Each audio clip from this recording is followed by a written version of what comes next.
استاد صاحب نے شاگردوں سے پوچھا، تم میں سے کون بتا سکتا ہے کہ رات صبح میں کب بدلتی ہے؟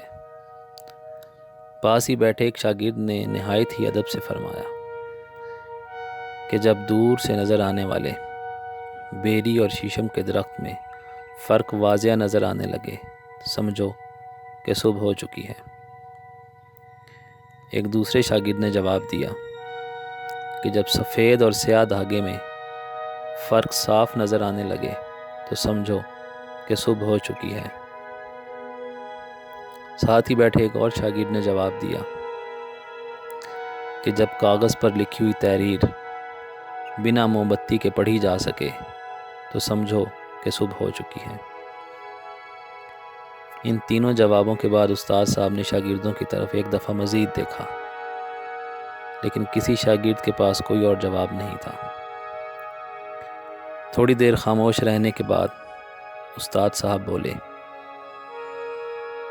کہ جب کسی شخص کے چہرے پر لکھی ہوئی ضرورت اور اس کا ضرورت مند چہرہ تم بآسانی پڑھ سکو تو سمجھ جانا کہ صبح ہو چکی ہے۔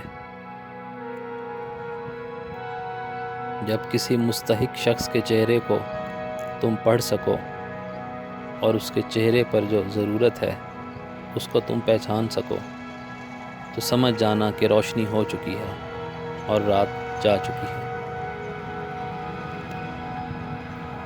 رات صرف سورج کے چھپ جانے اور اندھیرے کے چھا جانے کا نام ہی نہیں، بلکہ دن کی روشنی میں اپنی جیبوں کو بھر کر کسی ضرورت مند اور مستحق کے سامنے سے بغیر اس کی مدد کیے گزر جانا بھی رات کا ہی نام ہے، یہ بھی اندھیرے کا نام ہے۔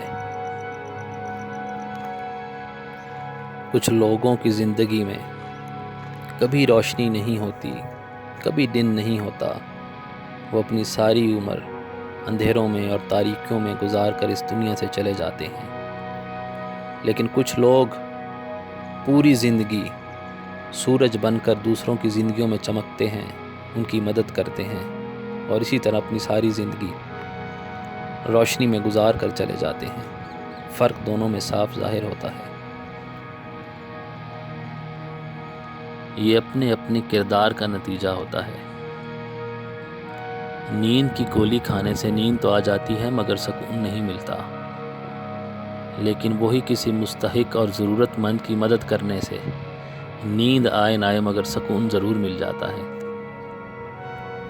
ایسے لوگوں کی مدد ضرور کیا کرو جن کا چہرہ سوال ہوتا ہے مگر زبان بے سوال ہوتی ہے، اس پر کوئی سوال نہیں ہوتا۔